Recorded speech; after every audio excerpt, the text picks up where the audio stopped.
Howdy, howdy.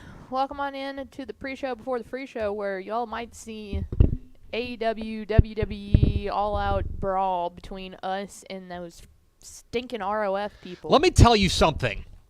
These Republic of Football people come in here and they disrupt the studio. Literally everything. They disrupt the studio. Okay? They disrupt it. And then I have to go and put the pieces. They unplugged the TV. They unplugged the TV. Are you kidding me? What are we doing here? I thought we were supposed to be a team. You know what you can do as revenge? If you are as angry about this as I am, you can go subscribe to Texas Football Today and Republic of Football and then write a tweet to Ishmael and Craven and Mallory and tell them Texas Football Today is much better. Yep. That's what you can do. Subscribe to both, compare them, and then come to the realization that is correct, which is our show is far superior to that show. But you got to make sure you subscribe to both. Otherwise, this doesn't work, because then we're lying. We don't want to do that. We're not liars on this show. Maybe they are on Republic of Football. You have to tune in to find out. Hi, guys. Happy game day. Yeah. I'd like to think we're better. I'm real mad online, Pickle. I'm real mad online. Let them know we are mad online. I'm real mad. Printed in the paper. Anyway, hey, did you hear the Queen's dying? Okay, let's say that with a nicer tone here. I'm sorry. I'm a newsman. I'm reporting the news. I'm not happy about it. Well, I would say that she's under bad health. I wouldn't. The word dying just seems a little abrupt. I mean, we're all dying. That's true. Every day you wake up, you're one day closer to death. But that's a very cynical way to look at life, if you ask me. I'm just saying. Did you see the tweet that I put out? about how on yes, the College Station. on the trending topic bar on Twitter, it had, of course, the very big breaking news right now, which is that the Queen is in poor health. And then the next trending line was College Station. I don't know why College. That just happens. I think like anytime you get close to game day, a lot of times it's national news first, and then it's like based on your interest. Yeah. And so like a lot of people, probably a lot of people that I follow are like, hey, I'm going to College Station this weekend, or really interested in this game in College Station. Things like that, right? Or like they got a commitment last week or yesterday from TJ Shanahan, and so it's like, oh man, TJ Shanahan's going to spend the next 4 years in College Station, right? But I read it too quickly.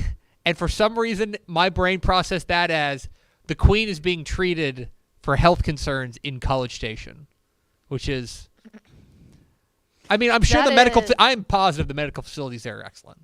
Yeah, I'm sure they are. But the medical facilities that are fantastic in College Station tend to be more veterinary. That's like different, that's why like the vet school at A&M is like elite. So I would say that the Queen would not fit in that category super well. Yeah. I did read something today because there's been a lot of good tweets about the Queen. A lot of good tweets. A lot of T's and P's up for the Queen.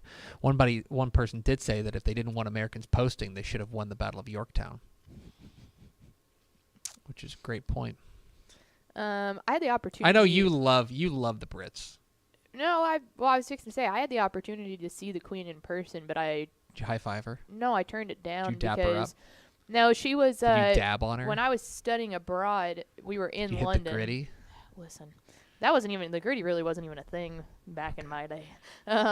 But she was coming back from some trip, and so they were doing like a grand entrance thing for her. And some of my friends went there. I went to Ireland and drank with the Irish people instead, which was, I'm sorry, but the way better move. So, big Dublin fan.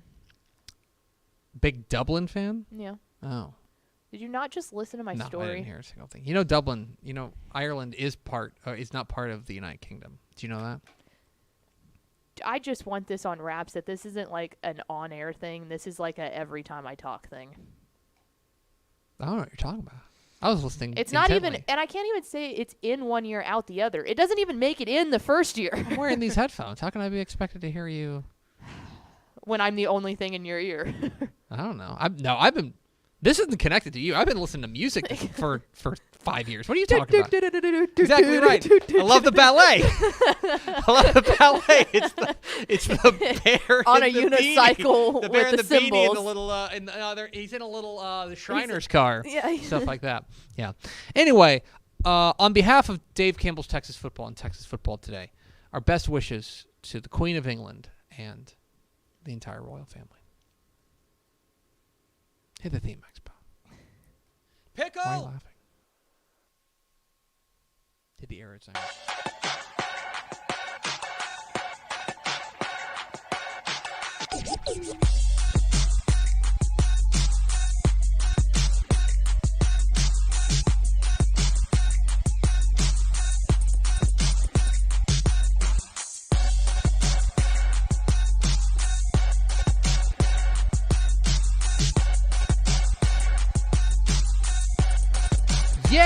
Yes, y'all.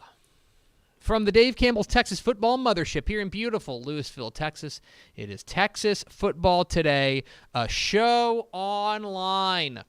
My name is Greg Tepper. I'm the managing editor of Dave Campbell's Texas Football magazine, TexasFootball.com, a corresponding website. Thank you for spending part of your day with us. Whether you're watching us live on TexasFootball.com, on Facebook, on YouTube, on Twitch, on Twitter, all of the places, or you listen to us on the podcast, which you can subscribe to on the podcast vendor of your choice. Either way, thank you for doing your part to support your local mediocre internet show. I'm sitting over there at the helm today, making us sound good.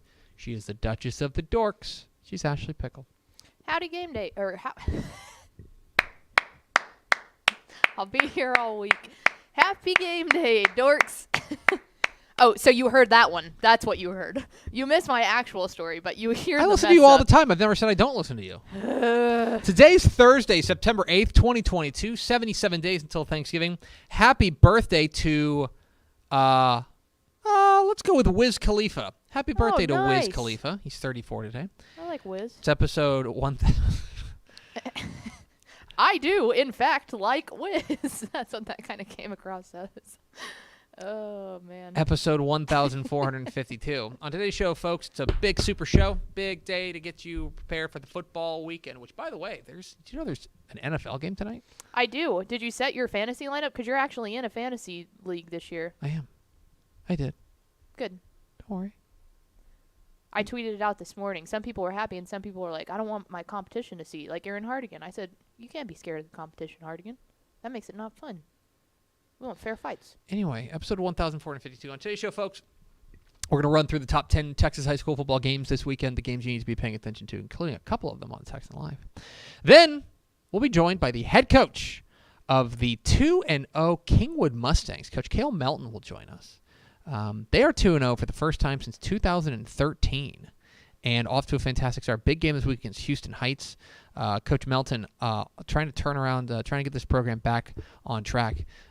Excited to talk with Coach Melton coming up here in a moment. The back half of the show, the picks, my high school football predictions for week 3 of the Texas high school football season. We'll round it all out by visiting Craven's Corner and hearing what his financial advice is this weekend. And Craven Bets, our gambling segment here on Texas Football Today. Do we have first four through the door? We sure do. It was Tony Baylock, Just Chad, Nick Morton, and Ed McElroy. Welcome in, fellas. Also, real quick side note, there's a couple of new people in the comments that are asking, like, really in-depth football questions. Come back tomorrow at noon. Like, we can answer a couple of them here and there, but if you want all your questions answered, we do Mailbag Friday each Friday where we literally spend the entire show answering questions. So I just wanted to throw that out there. Great comment. Appreciate, love where your head's at. Mm-hmm. Please continue to watch this episode, too. Yes. Yes. Like, do both. Come Do back both. tomorrow as well. Yeah, I was going to say. Stay for the duration. Some of the questions that have been asked will be answered in today's show. So. Maybe. Or maybe not. But if it doesn't. This is an unscripted show. Then you can come back. This is unscripted. This is a stream of consciousness. That's what this is. Pickle!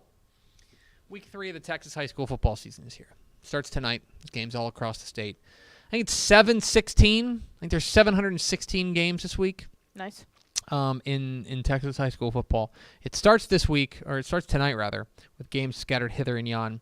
But of the 716, the Dave Campbell's Texas football crew has come together, gone into the lab, and we've spit out the top 10 games this week. There are 10 games in particular that I would need you to be paying a special attention to. Scattered all across state, all classifications, I think. With the exception, I don't know if there's a 4A game this week. But doesn't look like it. I don't think so. But without further ado, let's roll out the top 10 Texas high school football games this week. We'll start in the middle. A game you can watch live on TexanLive.com. Yeah. 7 o'clock Friday at Galena Park ISD Stadium. It is the Spring Westfield Mustangs taking on the Galena Park North Shore Mustangs in what is affectionately known as the Red Mustang Bowl. Yes. Number 2 versus number 7 in Class 6A. And this game will be this, of course, was the game that North Shore lost last year. Westfield handed North Shore their only loss of the entire season. Well, and snapped a 30-game losing streak, I think. Was that game? No, hang on. Different game. 30-game winning streak, you mean? Yes. Yeah. Oh, did I say yeah, losing? yeah. I was like, I'm sorry. I was like, no, there. I know for a fact North Shore did not lose 30 games in a row. That's news to me. That is. No, I meant winning streak. Sorry. Yeah, it was a long winning streak there for North Shore, and but this is a Westfield team. Or it might be regular season, but this is a Westfield team that has been a wrecking machine the first couple of weeks. They've looked fantastic. Quarterback P.J. Hatter is one of the most underrated talents in the state. Going up and getting their shot at North Shore, who wants a little bit of revenge. So that game's going to be fantastic. 7 o'clock Friday night, and you can watch it live on TexanLive.com. Now let's bounce up to the top left and work our way around. Tonight in Denton, I believe Greg Powers is going to be at this game. He will be. 7 o'clock tonight in Denton, the Lancaster Tigers visit the Denton Geyer Wildcats. Lancaster coming off of a fantastic win over South Oak Cliff last week. Their defense has been really good, going up against a Geyer offense that has been really good. Kind of something's got to give here. I do want to see what this Lancaster offense can do against Geyer, because I do think that this is a Geyer defense that probably is a little bit underappreciated, underrated. But I think this game is going to be a lot of fun up there in Denton tonight, 7 o'clock Thursday. Real fast, it was a 16-game winning streak. I was thinking of a game that we'll talk about in a second in Shiner. Yes, that's exactly right. Friday, 7 o'clock Friday, let's bounce out east. 7 o'clock Friday night in Dangerfield, as the number 2 team in 3A Division II visits the number 1 team in 2A Division 1. It is Timpson taking on Dangerfield. When we were out in Beckville in the season opener, we were already looking at looking. Hold on a second, I got text-ish. There you go. We were already looking ahead when it became apparent that Dangerfield or that Timpson was going to run away from Beckville.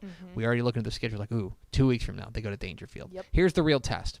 Now this is a Dangerfield team that has been terrific. They looked excellent last week against Tatum, but this Timpson team, I think, if they can punch up a weight class, then they would establish themselves as, in my opinion, the clear favorite in 2A Division 1. Well, because we were already wondering if they were going to be the clear favorite, and that was before we knew that Shiner and Refugio were both going to struggle in the first week. Yes. But that was a Thursday night game. It was one of the first games of the season. This would be one of the more impressive wins in the state if they were to go on the road and beat Dangerfield. Of course, it's Terry Bussey. I almost called him Gary Bussey. Terry Bussey. Terry Bussey going up against this outstanding, very fast defense led by Bubba Hampton for Dangerfield. I'm very excited about that. Friday night in Arlington, 7 o'clock Friday night, the new back into the rankings, the number 23 Allen Eagles visit the number 9 Arlington Martin Warriors. The rankings would tell you that Martin's the favorite.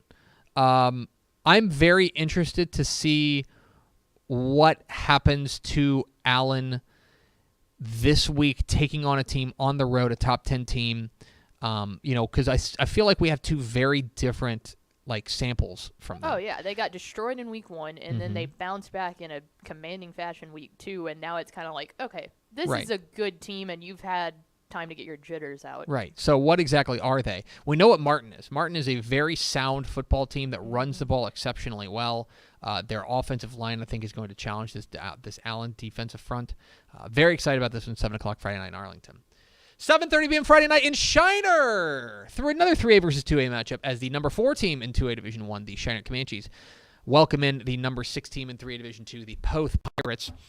We had the Poth coach Jeff Luna on scoreboard on Friday night, and I'm very impressed. They rolled Falls City.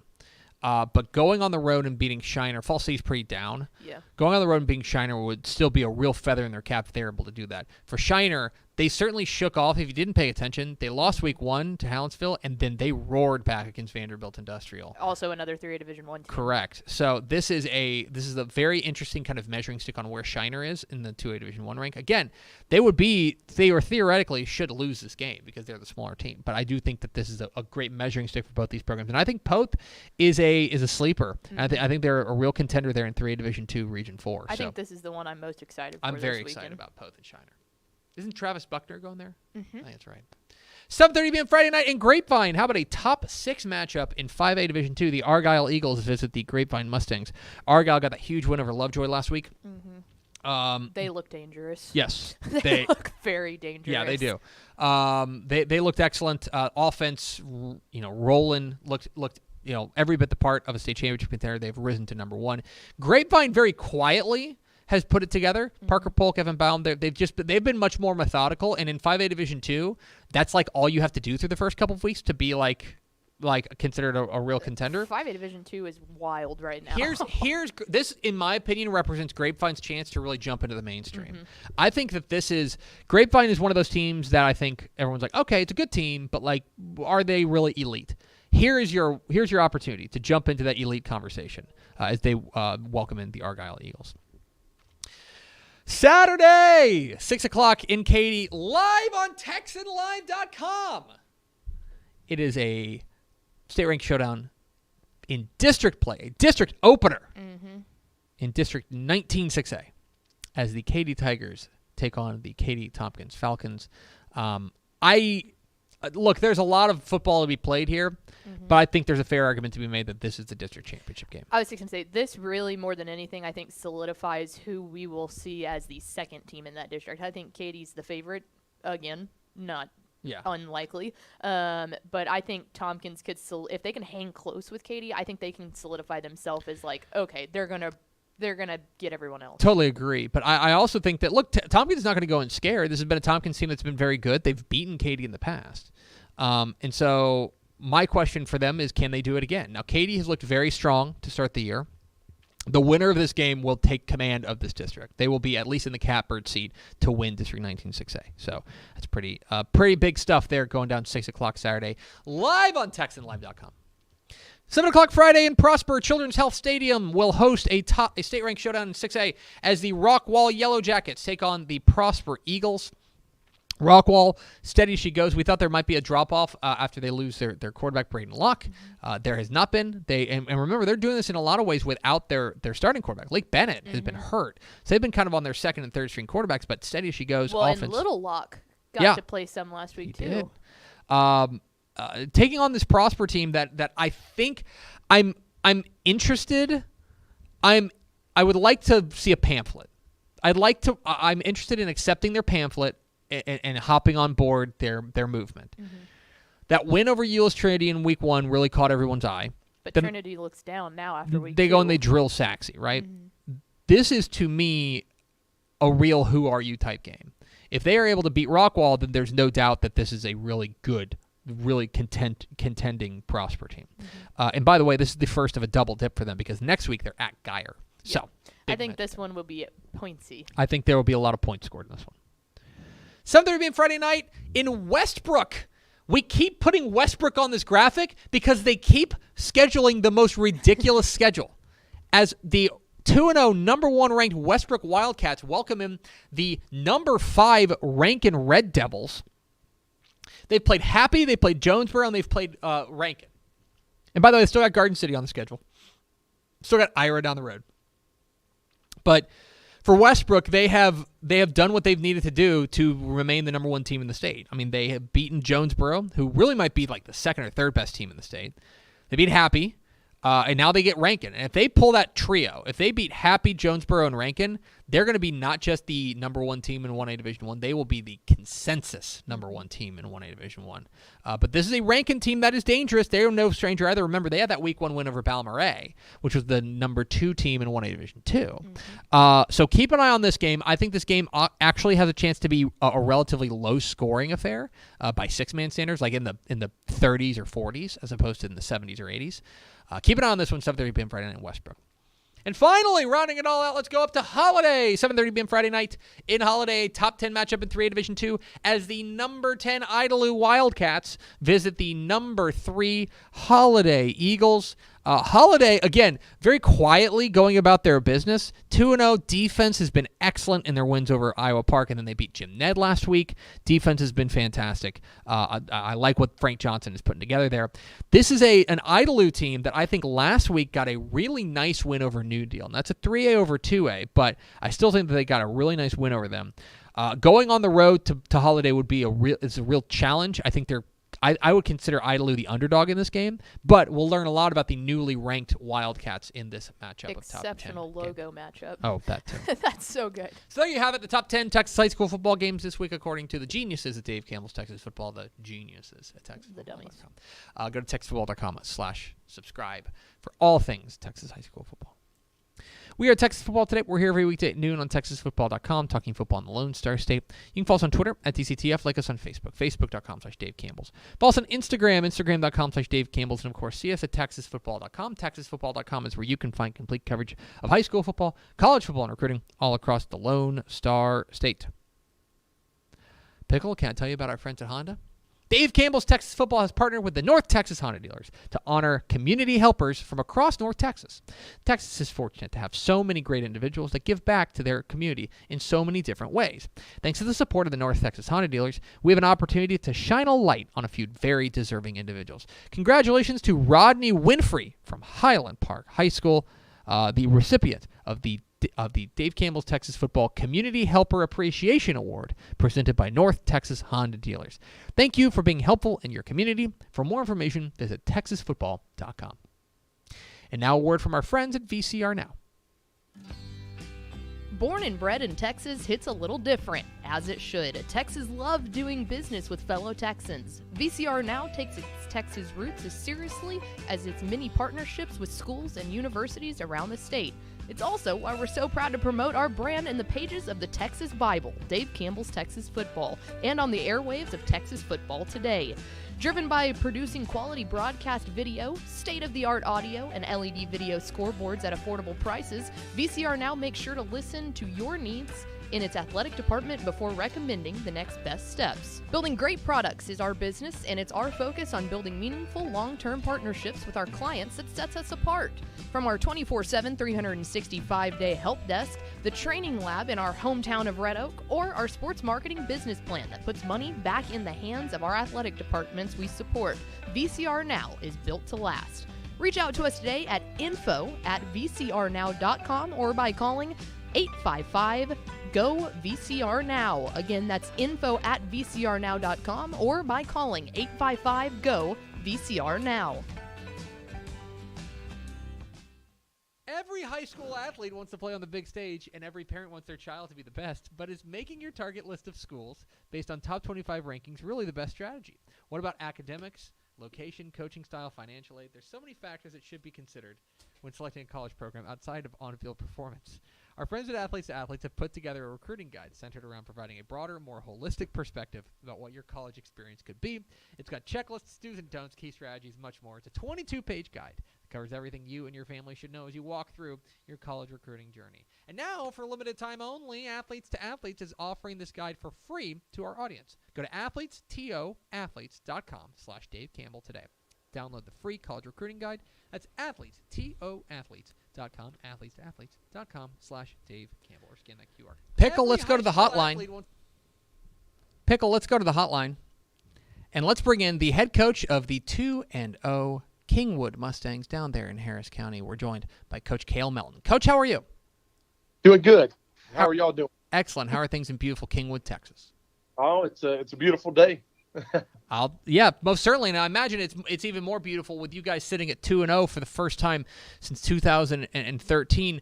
You know, I'm interested specifically in the way that your defense has played so far this season. I mean, you guys were really dominant in your win over Clear Creek in the opener, and then last week your defense really held the line against a game Katie Jordan squad before you guys were able to score late and win. I guess my question is, was this the type of defense you expected to see from your Mustangs to start off the season? Well, we did. I mean, we came into there's some questions, especially on the defensive line.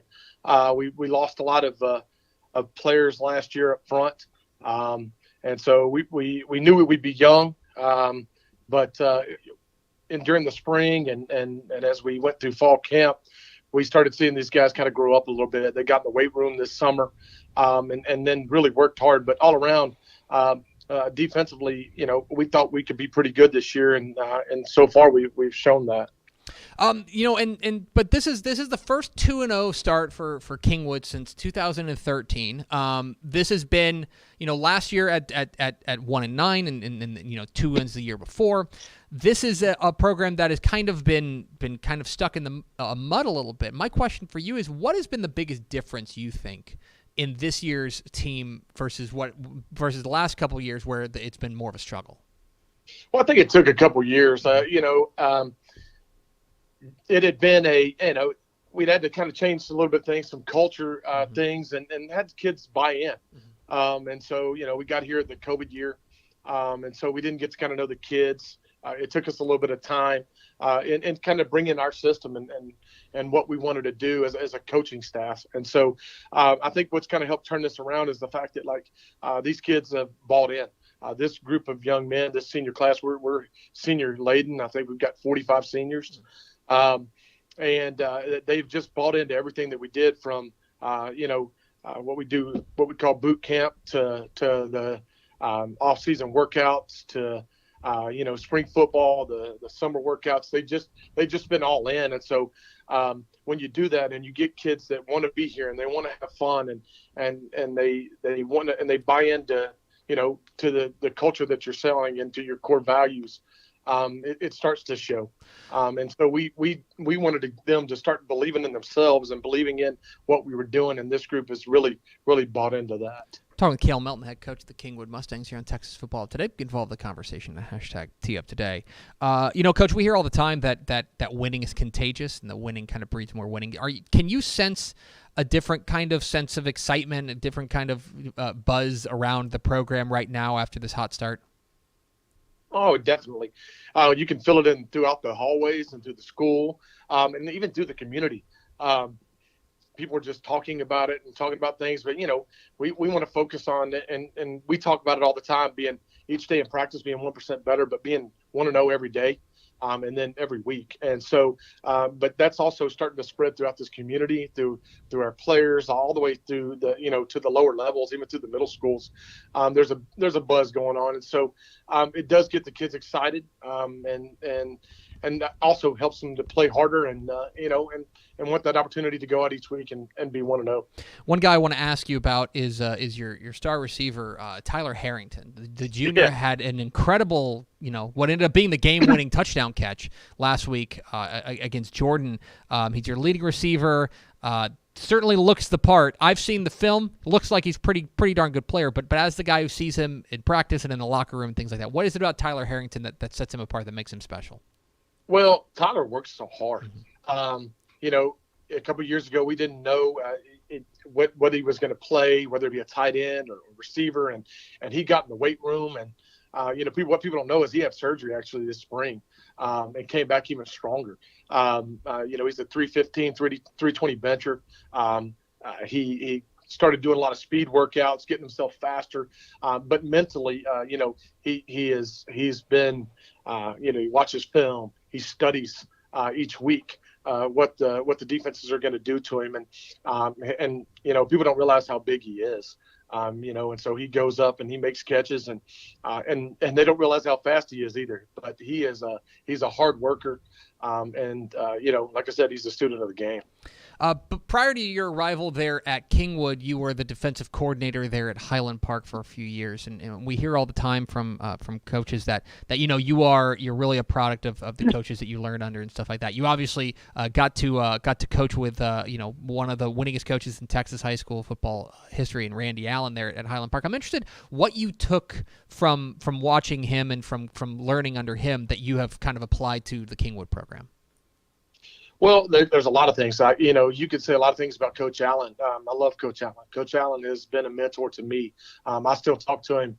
I try to talk to him every couple of weeks, and pick his brain and ask him about things. And he has a good way of, especially over the last 2 years, with the struggles that we've had, just, asking about, how to handle things and, to do all that. But we also, brought in the core values that he taught us, and how to work with kids, and he's such just a great man and a great coach. We just everything that we do, to the way that we practice, to, like I said, to our core values, to the way that we interact with kids, it all goes back to my mentorship, being under him. And so, not only him, but Coach Don Woods, who's also DC at Jesuit, I was under him. And so I learned a lot from him defensively. And there's a lot of guys that I could come out and say, hey, I learned a lot from. But being under Coach Allen and the Highland Park program, and just the way that they do things was unbelievable. And it helped bring it down here to Kingwood High School. Well, and there's another guy that I have to imagine you learned something about coaching from, and that would be one of your assistant coaches. Because for those who don't know, one of your assistant coaches is a gentleman by the name of Ronnie Melton. Ronnie Melton is your dad. Ronnie Melton himself was a pretty accomplished high school football coach himself. He was on the staff at Atlanta for forever. It seemed like he won a district championship at Hawkins back in 1979. I have so many questions, but one of them is, what's it like to be your dad's boss? It's different, but the good thing about it is he kind of keeps me grounded. That's what's pretty awesome about it. I mean, he's been coaching for 47 years. The awesome thing is to sit into the coach's office with him and listen to him. He's forgotten more football than I know. And so just having him on this staff has been unbelievable. Like you said, he's been in Atlanta for over 21 years. He coached at North Shore down here in Houston.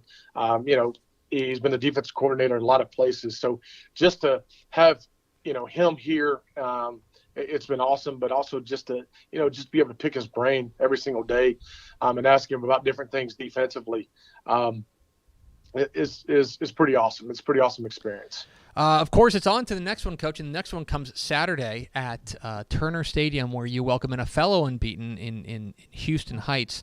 And I'm certainly not going to ask you to give away your game plan here on the air, but when you take a look at what you're going to be up against with the Bulldogs on Saturday, what do you see?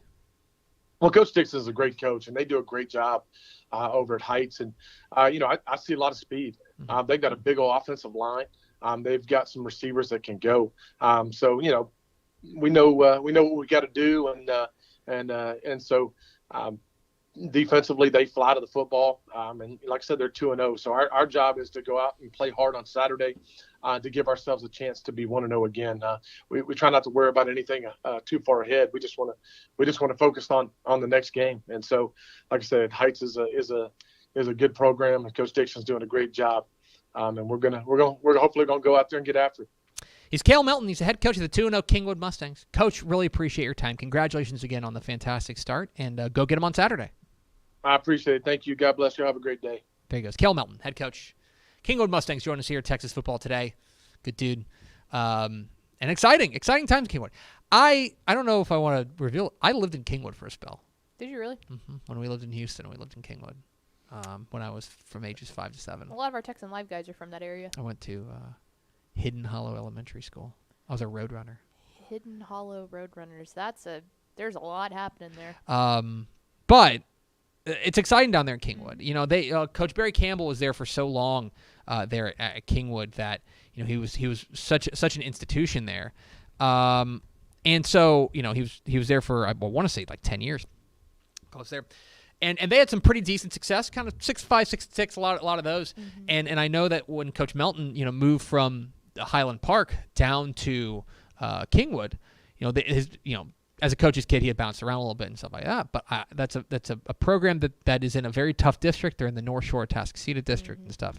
But off to a 2-0 start, and that's nothing to turn your nose up at. Go solidify your third place spot and go. And the other thing is, here's the other thing about it is that to me, it's about like the fact that they're doing it the way they're doing it with defense. Mm-hmm. That like, if you're going out there in your first couple of weeks, you're winning games 70 to 38 and stuff like that. It's like, that's great, but what if the offense doesn't show up one week? Right. Like, your defense is going to show up each week. And when you look at who's in their district, you have to have a defense to have a chance against either of those two teams. So it's like, hey, if you can ride that train, then wilder things have happened. Absolutely. And look, or at least you can go out there and be competitive. And look, you look at the district, right? No, I don't think I'm going on a limb here when I say that North Shore and Atascocita are going to make the playoffs. Are you willing to jump out there with me? It's tough, but I think I can. Okay, I can go with North Shore and Atascocita get in the playoffs. The next team there probably, basically to me, it's in CE King, Summer Creek. If you want to lump, Kingwood in there, maybe they can. Maybe Humble. Humble had a great week 1 win. Mm-hmm. Fell short last week against, I want to say Klein Forest, but. To me, Westbrook's off to a slow start. The Beaumont schools are off to a slow start. Mm-hmm. We have no idea what CE King actually is. It is not outside the realm of possibility for Kingwood to crash that playoff party. Mm-hmm. And Cale Melton's got them trending in the right direction. We appreciate his time. We're at Texas Football Today. We're here every weekday at noon on TexasFootball.com, talking football in the Lone Star State. You can follow us on Twitter at DCTF, like us on Facebook, Facebook.com/Dave Campbell's.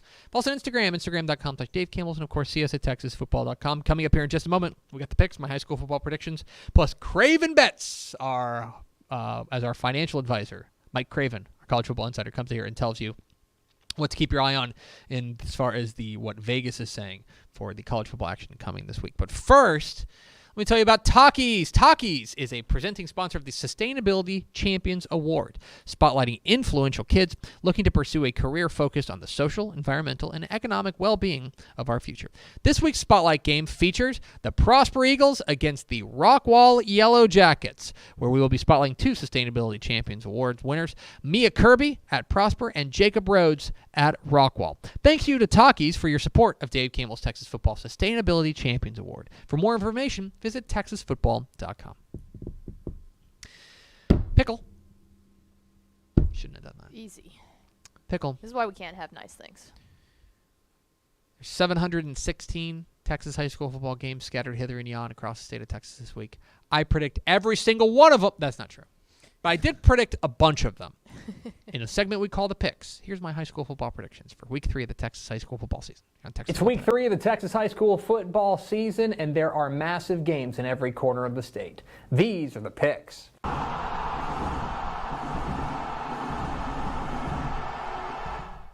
Welcome into the Picks, your guide to the Texas high school football weekend. My name is Greg Tepper of Dave Campbell's Texas Football and TexasFootball.com. Thank you so much for tuning in into week 3 of the 2022 Texas high school football season we go. And I think the first couple of weeks have brought us a fair number of surprises on the both positive and negative side. On the positive side, you got teams that are 2-0 we never would have seen coming. El Paso High is 2-0. Elgin, after an 0-10 season last year, they're 2-0. What about Boys Ranch? Snapped a 49-game losing streak last year. They're off to a 2-0 start.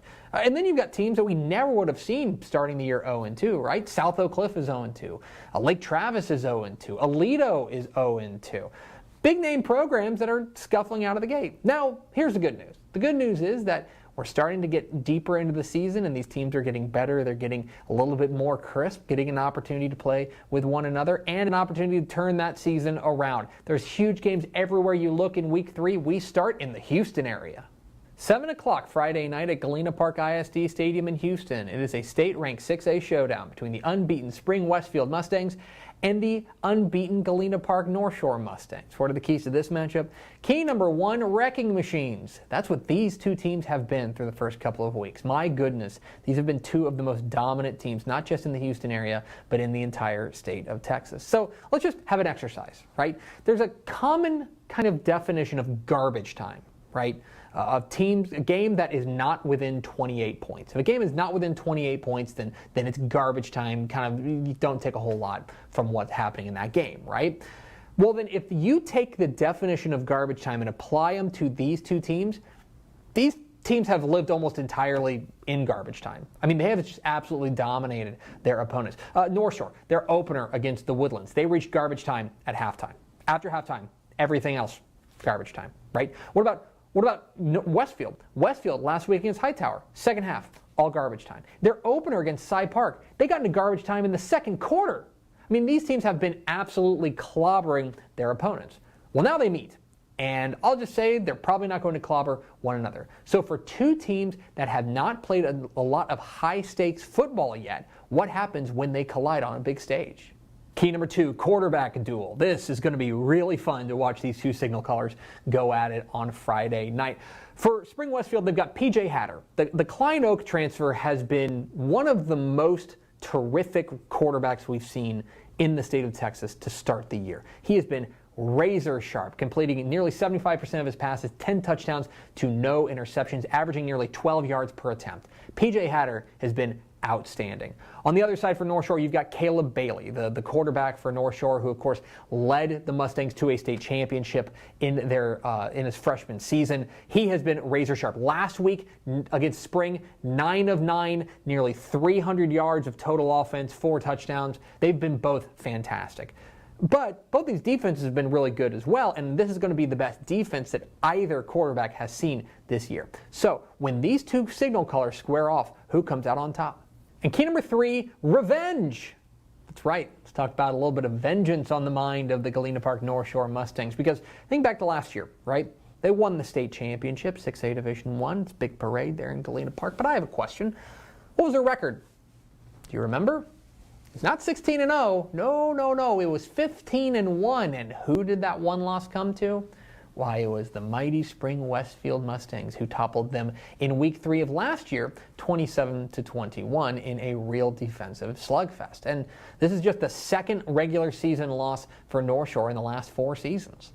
So there's a fair amount of vengeance that's probably going to be on the mind of this North Shore squad going up against Westfield, who wants to prove that last year was no fluke. Westfield is a bona fide state championship contender, and they want to go out there and prove that, last year, that's par for the course, baby. We're a team that beats teams like North Shore. So, will vengeance play a part in this game? Who am I picking? I'm going with North Shore. I think this game has a chance to be really good and actually relatively low scoring, because for as much as we talk about the quarterbacks in this game, P.J. Hatter and Caleb Bailey, I think the defenses have an opportunity to take center stage and really be fantastic. And I love the way this front seven for North Shore is starting to develop. I think that they can challenge Westfield, who's always good in the offensive line. I think they can challenge them up front. Furthermore, I think being at home helps. And yeah, I think there's a little bit of extra juice behind North Shore, an ability to go out there and avenge their only loss from last year. Now, look, Westfield has proven they can beat anybody. They beat North Shore last year. They've got a great quarterback. They've got a defense I think is playing particularly well right now.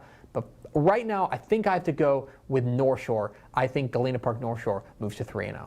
Let's go east. 7 o'clock Friday night at Mickey Main Stadium in Dangerfield. It is a huge small school clash as the Dangerfield Tigers welcome in the Timpson Bears. This is number 2 in 3A Division 2 against number 1 in 2A Division 1. That's a pretty good week 3 matchup, huh? This has been a terrific start for Dangerfield, thanks in large part to their quarterback Chase Johnson, who was razor sharp last week in their win over Tatum. He has been excellent to pace this Tigers offense. Meanwhile, on the Timpson side, quarterback Terry Bussey has 15 touchdowns in the first 2 games. So he's all right. Yeah, what happens when Timpson takes aim at this Dangerfield defense that has a ton of team speed led by Bubba Hampton in the back end? I think this game has a chance to be really interesting. And for me, I think Dangerfield's the favorite, being at home and being the bigger team. But even if Timpson were to lose this game, I think that they would have a lot to really take from this because they're punching up a weight class. I think this game's going to be close, and I think it's going to have big explosive plays back and forth. But I do think that Dangerfield moves to 3-0. Let's bounce back up to the Metroplex. 7:30 p.m. Friday night at Mustang Panther Stadium in Grapevine. It's a state-ranked 5A Division II showdown between the Argyle Eagles and the Grapevine Mustangs. And in the carnage, the smoldering wreckage of 5A Division II, here are 2 undefeated teams. Argyle has ascended to the number 1 spot after making the move up from 4A to 5A. And last week against Lucas Lovejoy, they looked the part of a state title contender, ringing up nearly more than 700 yards of total offense. R.J. Bunnell, their running back, was fantastic. They have been excellent. Small thing, they did give up almost 700 yards of offense. They got to clean that up, right? But so far, so good for the number 1 team in 5A Division II. Going up against this Grapevine team, which is very quietly off to a 2-0 start. Evan Baum, their quarterback, and Parker Polk, their running back, pacing this offense. 2 of the best running games in the state going at it in this one. In the end, I look at Argyle and their ability up front in the trenches on both the offensive line and the defensive line as the difference in this ball game. I think this game's going to be close, but I do think that Argyle moves to 3-0. And let's go to Central Texas, 7:30 p.m. Friday night at Yo Field in Cameron as the Waco Connolly Cadets visit the Cameron Yo Yeomen. And if you like fireworks, do I have the game for you? Cameron Yo is averaging 66.5 points per game to start the year, so that's pretty good. Waco Connolly is averaging 50 points a game to start the year. So this game will not end 3-2. That is a promise here from Dave Campbell's Texas football. The Cameron Yo offense has been fantastic, led by Braylon Drake and Cardarius Bailey. They have been really strong to start the year, pacing this offense that has been absolutely explosive every time they touch the ball. And by the way, both those guys, just juniors. For Waco Connolly, we thought they might take a step back because running back Trey Wisner transferred to DeSoto, but they have been absolutely terrific to start the year, led by Kobe Black, their do-it-all athlete. And by the way, he's just a junior, so a lot of young stars on display here. Look, I would love to be a hipster and tell you, oh, actually, these 2 defenses are going to hold these teams to 10-7 ball game. But nah, this is going to be a high-scoring back-and-forth affair. I think it's going to be a lot of fun. I do think Waco Connolly gets the win. But those are far from the only big games in Week 3 of the Texas high school football season. Let's get to the lightning round. I like Breckenridge to stay hot with a win over Cisco. Give me Edna to edge Refugio, and I think Brock finally gets in the win column with a win over Wimberley. I like El Dorado over Sonora. Give me El Paso Riverside over El Paso Jefferson, and Cibolo still stays hot with a win over Hutto. I'm going with McCamey over Rock Springs Joaquin in a very close one over Tenaha, and give me Temple to take down College Station. I like Harlingen to take down Mission Veterans Memorial. Surprising Fremont stays hot with a win over Banquetti, and I like Belleville to beat Navasota. I'm going with Kennedale over Denison. Denton Geyer gets a win over Lancaster. And huge game on the Coastal Bend. I like Corpus Christi Calallen over Corpus Christi Flower Bluff. I think Allen edges Arlington Martin. DeSoto bounces back with a win over South Oak Cliff. And give me Rockwall to beat Prosper. I'm going with Jasper to beat Newton. West Orange Stark takes down Port Neches Groves. And out east, I like Van over Lindale. I think Katy takes command of the district with a win over Katy Tompkins. Give me Amarillo Tascosa to stay hot with a win over Odessa Permian. And I'm going with Klein Kane to beat Cy Falls. Panhandle stays perfect with a win over Vega. Andrew stays perfect with a win over Midland Greenwood. And Rusk stays perfect with a win over Athens. I think Shiner edges Poth in a really good small school matchup. Give me San Antonio Brenham over San Antonio Harlan. And it's the worst bowl. I like New Braunfels over New Braunfels Canyon. Give me Farwell over Sundown. San Diego beats Corpus Christi West Oso. And I'm going to go with Midlothian over Killeen Shoemaker. Couple battles of unbeatens in the northern part of the state. I like Whitesboro over Pottsboro, and give me Holiday to beat Idlewood. Albany stays perfect with a win over Seymour in our six-man game of the week. Make that six-man games of the week because it's a fantastic week this week. I like Westbrook to beat Rankin, and I'm going to go with May over Knox City. And those are the picks. What am I wrong about? Which games did I leave out? Leave comments down below. Don't forget that subscribe button. Follow us on Twitter at DCTF. Like us on Facebook, facebook.com/Dave Campbell's. Follow us on Instagram, instagram.com/Dave Campbell's. And of course, see us at texasfootball.com. Thanks for watching. Enjoy week 3 of the Texas high school football season. We'll see you.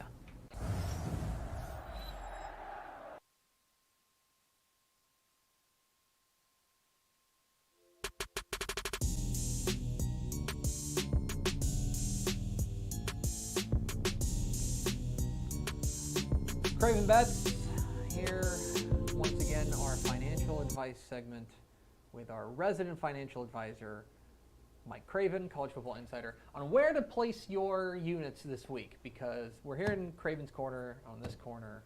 You make money. And last week we made some money. We did. It was a good week for me. 3-1 on the show, 7-1 in the Friday article we put out against the spread. You should I'm just feeling quit pretty now. good. You should be done now. I don't know if we should track it. Like, as somebody who's done a gambling segment on this show for 6 years, Do it. I don't know if tracking it's a great move, but it's your corner, so you can do things with your corner. You know, the rules are your rules here on the corner. Now, an interesting, and we were talking before we started doing this segment about how you feel like people overreact to week 1. Yeah, I think we spend 6 to 9 months thinking about these teams, breaking down all the stats, figuring out who's going to come back.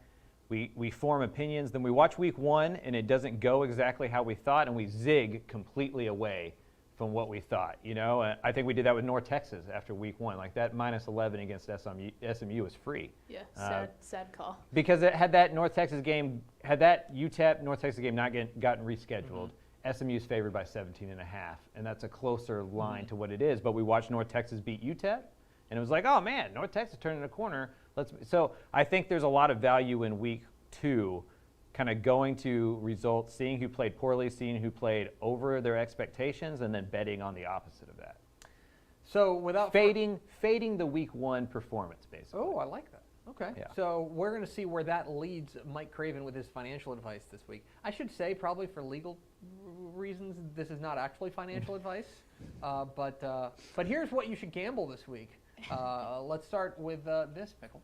Up first, we'll go Texas State taking on Conference USA's Florida International University. We're setting the under at 60. Yeah. Yeah, so I have a hard time betting the money line with 2 really bad teams, but I'll hammer the under with 2 really bad teams. Neither one of those offenses looked good. Texas State was awful in the second half. They committed 4 turnovers. They were sacked 4 times. They had 10 penalties. Against a Nevada team that they were only an underdog by 1 on the road. You know, so people in Vegas thought that was going to be a pretty even game. They didn't show up. What's that confidence level at Texas State? FIU's equally bad, maybe even worse, you know. I think they're like a 13 or 14-point underdog to Texas State. So I think Texas State bounces back and gets this win, but I think it's more 27-13 in that area, and you'll be able to coast under the 60. 60 seems a lot. Like you're basically betting on either one of the teams to get to 40 or both teams to get into the 30s, and I don't know. I don't necessarily see that happening. I think it lowers. I think this is one of those early week lines that ends up being around 56-ish or so. But college football games always get big numbers, like you know, and they are going to throw the ball a lot. You know, maybe Lane Hatcher gets it going this week and they put up some points, but -12 rushing yards, and this is kind of a bet on just both offenses stinking. Yeah, I think that's probably pretty safe. What's next, Pickle? Up next, UTEP playing a team that they're used to playing here. We're taking UTEP -14 over New Mexico State. Battle of I-10, and the Miners are big favorites. Yeah, I think this is what I was kind of talking about on the overreaction thing. Like UTEP's not this bad. Yeah. You know, UTEP lost to North Texas, but if we look through the recent history, UTEP always plays their worst game of the year against North Texas. The Oklahoma game went how an Oklahoma game against UTEP was going to go, although they did hit the over. I asked for 10 points last week on this show. They gave me 13, and we hit the over. I think UTEP's at least 20 points better than New Mexico State. New Mexico State may be the worst program in FBS football. If UTEP at home is not better than 14 points than that, there are some big problems with Dana Dimmel and the Miners, and they're not getting anywhere close to a bowl game. So I think at 0-2, back against the wall, this is a must-win game for UTEP. They're going to come out and play really, really well against a New Mexico State team that's just not that good and is under transition with Jerry Kill. The other thing for me about New Mexico State is that UTEP, this is a rivalry game. For those who don't know, this is a pretty decent rivalry game out there. And so UTEP's probably not going to take their foot off the gas if they get up by 14. They're probably going to be pushing for more. And they need confidence. Like, they're a team that lost 31-13 at home to North Texas, only scored 13 points again in week 1 against Oklahoma. They want to build some confidence. They need one of those games where they win 42-10, not only for the fans and to get a win, but for the locker room to go like, okay, we went 7-5 last year in the regular season. We're still that team. We just had a tough 2 weeks to start the year. Now we're back on track. What's next, Pickle? Up next, let's head to the current Big 12 and the future Big 12. Baylor, we're taking them Baylor plus 3.5 over BYU. Yeah, so Baylor, a road dog here, catching 3.5 points here. And I don't know. I think I tend to agree with you, although this is a stay away for me personally. Yeah, I can see that. It's a late game. It doesn't kick off until like 8:15 or 9:15, I think, Central Time so or whatever. You need something to get you through the evening little mountain game. time Right. action. So this is this is an admittance that I'm gonna bet on this game. You know? It's football after dusk. Right. I'm covering Texas Alabama. That happens at 11. I will be comfortably back home betting on this football game because it's a really good game, and if you have $10 on it, it makes it a little bit more interesting. BYU's favored because people really believe in the returning production statistics. I'm not a huge believer in that. Like, you return 10 guys that lost to Baylor last year by multiple touchdowns. Does it make you better or worse? I don't know. Blake Shapen's really good. He was 17 of 20 in that opener for Baylor, albeit against Albany. I'm just a believer in the Bears. I think they're really good this year. I think that defense, I know they lost key guys on both sides of the ball, but I think they're going to be just as good as they were last year. I wouldn't be surprised if they won this outright. I think it's going to be a really close game. Yeah, I think it's going to be interesting. It makes me nervous, so I'm staying away from them. What's next, Pickle? The game that Craven will be at here, Texas versus Alabama, going over on 64.5 points. Alabama may score 60 on their own. Oh, yeah? Yeah, that only needs 4.5 from Texas at that point. Like, I don't have any confidence that Texas stops Alabama. Mm-hmm. But I think Texas's offense is pretty good, and I think Sarkisian's a good enough play caller who will have some stuff cooked up for this game that Texas manufactures 21 points. Yeah. The line's 21, so if Texas scores 21, Alabama scores 42, you're right there, you know? And so I think it's going to be one of those games where this ends up being 49-27, 49-31, something like that. It's a pretty high-scoring affair. Do you have any feel, because I know that there was, I believe it opened at 20. I think it's now steamed to 21 for Alabama. Is that just too big for you to just to play on or something like that? I don't know if I'm confident enough to put it on this show, but I'm going to buy the hook and take Texas plus 21.5. Okay. Like, that is not an official Craven Bets right. thing. There's no graphic. Yeah, this is just us talking. You're just getting a peek into my brain, right? Yeah. Like, you can't be as talented as Texas and give me 3 touchdowns plus. Like, I'm going to take it. At home. I may lose it, but I'm going to take it. Right, at home, a game that Texas is going to care a lot more about than Alabama. One that's a measuring stick for this that I'm sure every player on Texas's team has thought about this game for the last 9 months. Mm-hmm. Alabama's has probably thought about it for the last 3 days, right? And so I just see Texas, at least hanging in there enough to not get beat by more than 21.5. And I've been wrong a lot betting against Texas, so this could be another one. I'm not here to say that we are some incredible gambling show here, but there's a segment on I think it was on ESPN. I don't want to call them out, but there was some guy who said open at 20, that thing's gonna get all the way up to 30. I'm like, that's not how this works at all. Yeah, these aren't predictors. Yeah, lines aren't predictors. I think that's what everybody thinks, that lines are Vegas going, Alabama's gonna win by 21. No, that line is to get equal amount of money on both sides of the line. We set it at 21. That way, 50% of gamblers bet on Texas, 50% of gamblers bet on Alabama. Whoever loses gets paid with, or whoever wins gets paid with the loser's money. The book keeps the vig. 10%. You go on with your life. You build another casino. It's an educational segment. Yeah, I could do a TED Talk on this. Is that it, or do we have one more? We have one more. Let's go to a rematch from the one that we saw last year. Future Big 12 rivals Houston. You're taking them plus 3.5 over Tech. I'll be honest. I hadn't looked at the lines until we started doing the segment. I can't believe Houston's a dog here. Yeah. When we were talking about the week 1 overreaction, this is the game that I had in mind. Houston struggled a lot of that game against UTSA, came back in the fourth quarter, won it in overtime on the road. Texas Tech rolled and looked tremendous in Joey McGuire's debut with Zach Kitley's offense. Texas Tech lost their starting quarterback. I know Donovan Smith is really good, but there's a reason Tyler Shuck won that job. Houston's going to play better specifically on offense in week 2 than they did in week 1. I wouldn't be surprised if Houston won this game. I would be. Well, and Shuck is out, right? Yeah, Shuck's out for at least the next 2 weeks.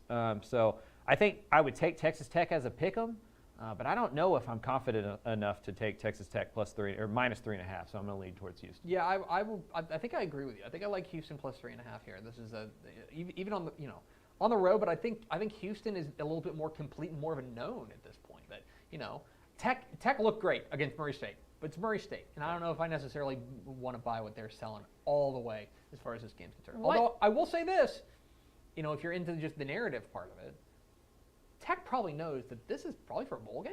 Like if they win this game, they've got a good shot at a bowl, and if they lose this game, it's an uphill climb. So, this one's obviously in Lubbock. What time is the game at? Do we know? Is it 3 o'clock. 3 o'clock. Okay.